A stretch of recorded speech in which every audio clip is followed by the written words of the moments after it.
33,550,336. A perfect number. The number that Lygus has waited thousands of years in order to reach, and what I believe is the precise amount of cycles Amphoreus has been through. With the hype of the new patch at its peak and right around the corner, surely there is time for one last theory, no? Because Hoyo just happened to drop one of the most heart-wrenching and graphic trailers they have ever released, and we have just got to talk about it. In the last video, we covered every single Lord Ravager along with the grand scheme of who I like to call Lygus Rupert Irontomb III. But at the end of that video, I left a glimmer of hope that there is a way to defeat Irontomb's plan to destroy the Erudition and instead take a massive step towards taking down Nook. However, admittedly, I've been thinking about this for way longer than I should, and I ended up finding out 3 ways to take down Irontomb. And of course, we have to break down the trailer as well. There's a lot we gotta talk about here. So, without further ado, this is Irontomb's greatest miscalculations revealed. Okay. So first things first, we gotta address the absolute tragedy that was the Phainon trailer, because throughout the video we see this number climbing higher and higher. The very same number we saw in the 3.4 trailer, and at the end of the Phainon trailer we see it click one last time, marking the 33,550,336th cycle. The end of that cycle, right after Phainon destroys everything. And this number is pretty special, because apparently this is a perfect number. A perfect number is a number that when you add in all of its divisors together, you get that number again. For example, another perfect number is 28, which is divisible by 1, 2, 4, 7, and 14. But when you add all of them together, you get 28 again. That is basically what this 33,550,336 number is. But you know what is even more creepy? Because Phainon's entire character is based around him being perfect. The one who will bear the world on his shoulders. The one responsible for recreating the entire world. He alone is supposed to be the Chrysos heir without flaw, the perfect hero, who just happens to exist on the perfect number of cycles. Isn't that just great? Isn't that just the worst? The only thing worse than that is the fact that people are still saying that Phainon is Irontomb, when Irontomb existed and was free long before Amphoreus was discovered, and long before Phainon is currently ascending. You know how Phainon is currently ascending now?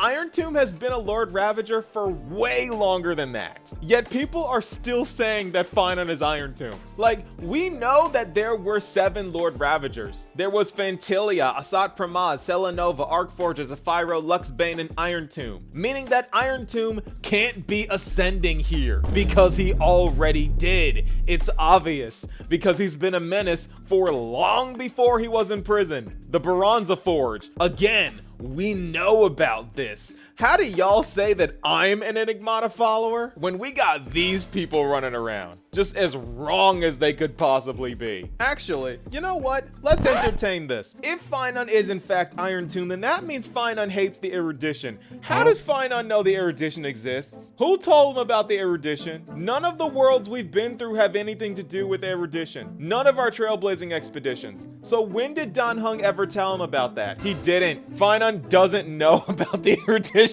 He has no clue. Meaning that if Phainon is Irontomb, he somehow found a way to ascend from who knows where, hate the Erudition, blow up the Baronza Forge, go to Amphoreus, descend, then ascend again into a Lord Ravager.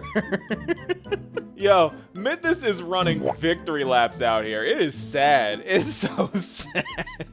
Anyway, enigmata followers and that creepy number aside, let's get into the main course here, because Hoyo really had a field day messing with time and place in this trailer, and ended up revealing something that I think is really big, but also has me in a place where my brain kinda hurts. Because this trailer is what I think is part of Phainon's demigod trial fused with previous cycles. Hear me out, this is gonna get weird, because we see this happy Phainon at the beginning of his journey at the end of the 33,550,334th cycle. It was rolling towards the 4. So this is the cycle after that, meaning that this is Chaos, the previous world bearer in the current Kefali. And this is huge because now we know that every single world bearer is identical to Phainon. And I'll explain why this is later. Again, this is getting weird. I need for you to hang with me though. Because we also see snippets of Chaos's flame chase journey mixed with Phainon's because they have the same battles and look the same, but we know that some of these aren't Phainon because in the background you would see Mighty or the Trailblazer or Dan Heng, but then there's one that has Hyacinth in it and that one has to be Phainon, but some of these aren't accurate to what actually happened, which leads me to think that this is Chaos and not Phainon.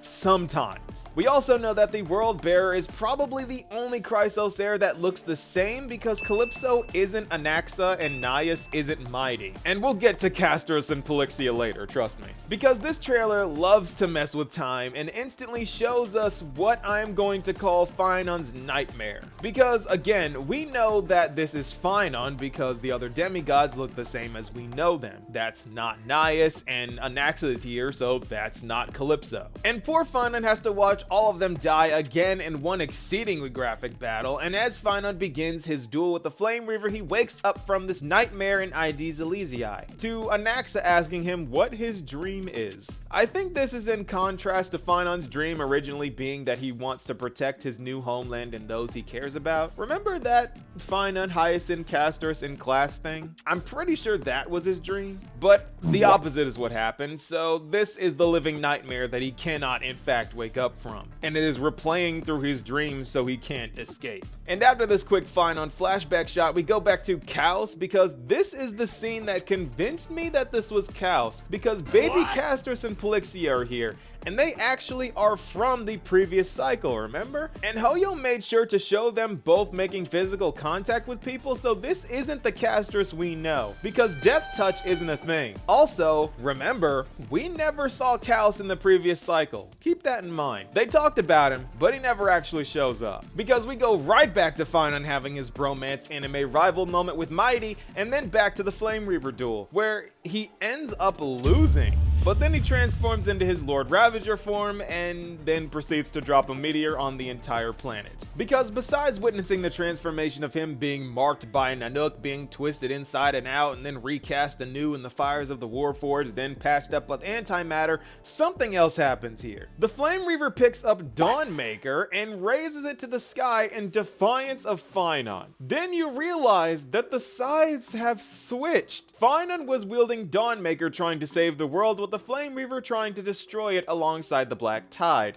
But now Phainon is destroying the world and the Flame Reaver is wielding Dawnmaker against the world-ending threat. As Phainon says, I will never submit to this idea of fate. But who is accepting fate here? Is it the guy who lost everything with the world crumbling around him deciding to further destroy the world? Or is it the guy with nothing but a blade in his hand raising it to the sky in defiance of a meteor that will inevitably crush him? Phainon is accepting the fate that the world will be destroyed and the Flame Reaver is the one defying fate now. What just happened? Did the Flame Reaver become Phainon? Or did the two kind of fuse in a way? I'm gonna go with the latter. Ever since Phainon was defeated, he started copying the Flame Reaver and now he stands alone at the eve of Era Nova with nothing but the mask in his hand.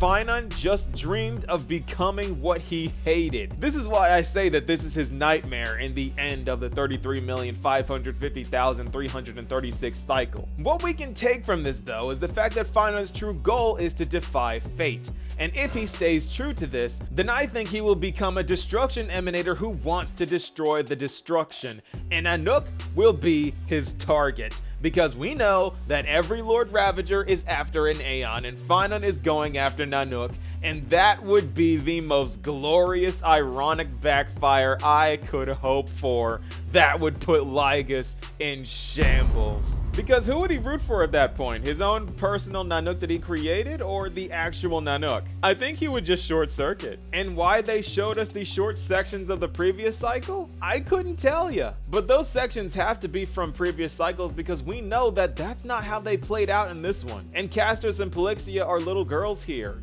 And Chaos could have easily just become a demigod before them and stopped aging. That's how you get to here. And I know that it's possible for this all to be part of Phainon's dream and Castros to live a normal life, but Why is he in it? Castorus is hundreds of years older than him. There is no way that Phainon would think of Castorus as a little kid that he would be taking care of. I just think that's kind of weird, don't you think? I think that's kind of weird. And Phainon has also never seen Polixia, so he doesn't even know she exists. Yeah, this has to be Callus. There's no way. There's no way that Phainon would dream of a world where he's an adult, but Castorus isn't, even though he's never seen Castorus as a child before, and he includes Polixia, who Phainon has never even seen before. That's not Phainon. They hid Callus for a reason all those times ago, because it would reveal that he looks the exact same. And this would make sense, because that's something Lygus would do. This entire purpose of this cycle is to refine Phainon over and over and over again until he finds the perfect version capable of becoming a Lord Ravager. So of course, every single world bearer would be the exact same guy. Like I said before, Irontomb is infected by the Scepter's anti-organic equation, so he has Rupert's memories, because we know that Rupert uploaded his consciousness into the equation, making it a mimetic virus. So Irontomb now has these memories, saw a pre-ascension Nanook, fell in love with it,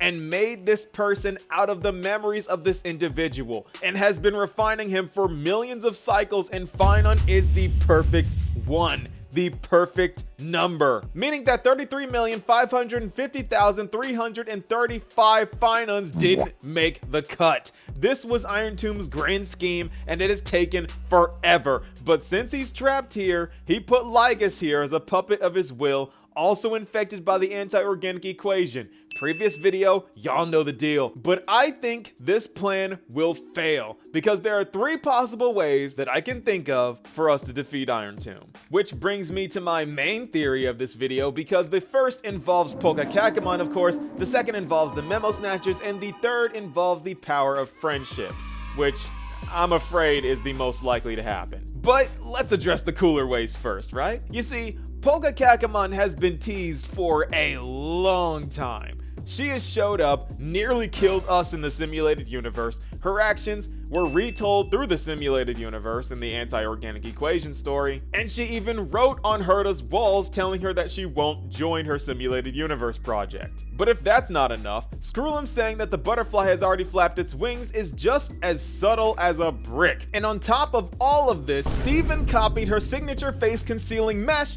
for absolutely no reason. The Erudition, the path she follows, is at risk of falling, and her #1 enemy that she has already killed twice is right here, Rupert 3. The stage is set in every possible way for Polka to bring the house down. She can void walk, just like Acheron, meaning that there is nowhere she can't just be. And it is only a matter of time until she shows up to solve what just has to be a threat that is encroaching on the circle of knowledge. So Polka killing Irontomb is one of the ways that this can all end. But it's not the only way, because another way is a little strange, but still very effective. We could just get a really strong Memo Keeper or Memo Snatcher to go where Irontomb is and erase his memories of the anti-organic equation. That way he returns to his previous level of strength and can no longer kill Nous. This is also viable because we know that the Rupert equation is a mimetic virus, and people can be cured from mimetic viruses through the erasure of memories.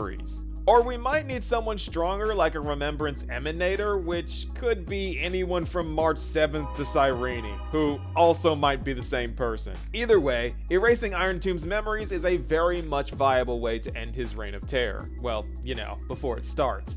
But unfortunately, the main way I can see this going down is us, the Trailblazer, or some other force getting Phainon to understand that he needs to use his power to keep Amphoreus as an eternal land in order to not free Irontomb. Because Lygus is banking on Phainon blowing everything up. But what if he doesn't? What if this new Lord Ravager decides to use the combined power of the Titans of Creation to recreate the world as he sees fit? What if he truly decides to reverse all creation, bringing his friends back to life and defying fate in the best possible way? Which would work with my finality theory, my new beginning theory, because we got the Memory Remembrance pen to write a new story with. I've been saying this since 3.0, and if Phainon is the copy of Nanook that he's supposed to be, then he will invoke finality, because after Nanook plans on destroying everything, there will be nothing left but finality. The destruction of the universe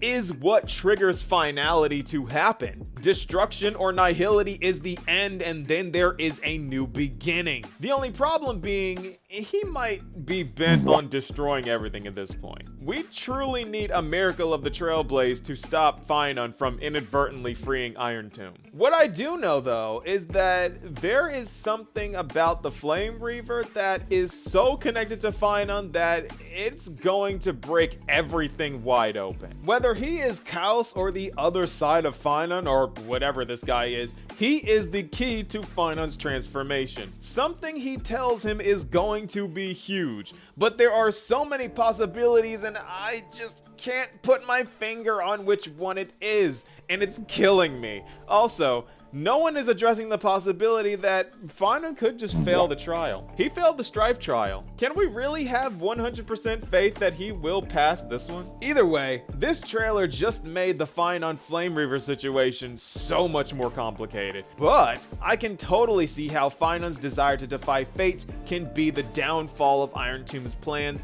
along with a multitude of other ways that Irontomb can be crippled or even killed.